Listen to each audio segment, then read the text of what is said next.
Hey everyone, welcome back. In this video, I'm going to walk you through how to simulate Trossen AI arms in MuJoCo. If you ever wanted to test your control code or train a robot policy without explicitly using a robot hardware, this setup has everything you'd need. We'll start with the installation, explore different simulation modes, and even look how data is collected, visualized, and pushed to real hardware. So let's get started. So first things first, let's get this up and running. You'll want to start by cloning the simulation repository. For this, use the git clone command. Once that's done, it's best to use a virtual environment.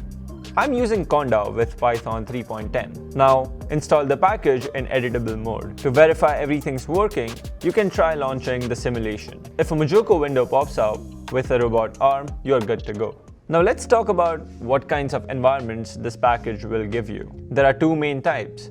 The first is what we call the end effector control, or the motion capture based control. It lets you move the robot arms by controlling the position of the dummy bodies that the robot tries to follow. This is really useful for defining intuitive trajectories. The second is the joint level control. Here, you're directly setting joint angles. It's more realistic if you want to mimic the real robot hardware. These are defined in two separate files, eesim.env.py for motion capture and sim.env.py for joint control. All of this is driven by the files in the assets folder. You'll find XML and URDF files that define the robots, the environment, the cameras, and so on. You can customize these, change joint limits, adjust object positions, even tweak the lighting and camera views. There are also STL and OBJ meshes for all physical components. So if you want to drop in a custom object or modify a part, this is where you'll do it. Now here's where things get interesting. This simulation is designed with a two-stage pipeline. First, you run a scripted policy in the motion capture-based environment. This might be something like pick up a red block and move it somewhere.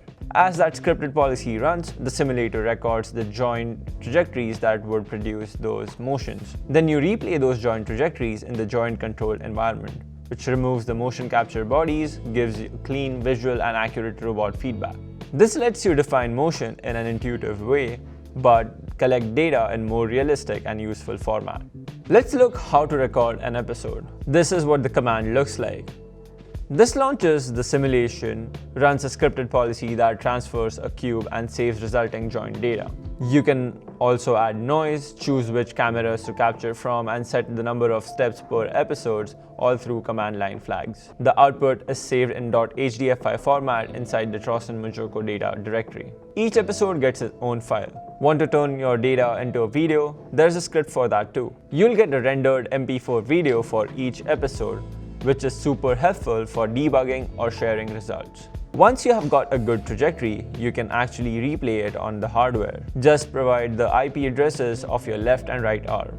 The script reads the joint positions and sends them frame by frame to actual arms. It even logs any errors between what was commanded and what the hardware actually did. Now let's say you want to create your own task. You can do it by subclassing one of the task-based classes. Trossen AI Stationary EE task for motion capture control and Trossen AI Stationary task for joint control. Each custom task should implement three methods. Initialize episodes for setting up the environment, get environment state defines what data to log, get reward calculates the success based on the interactions between the environment and the robot. You can randomize the cube positions, monitor contacts between objects, and more. And if you want the same logic for sim to real, just copy the implementation over to the joint-based version. The motion logic itself lives in the scripted policy.py file. The core method is generate trajectories. Each step in the trajectory defines a time, a 3D position in XYZ, a orientation in quaternions, and a gripper value between 0 to 0.044.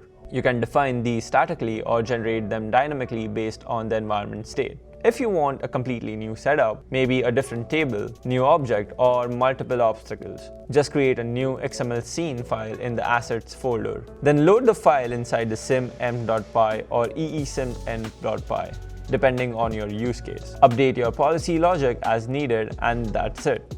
If you get any OpenGL errors like the common GLAD load error, you can usually fix it by exporting the LD preload flag. Run this in your terminal before launching the simulation and you should be good.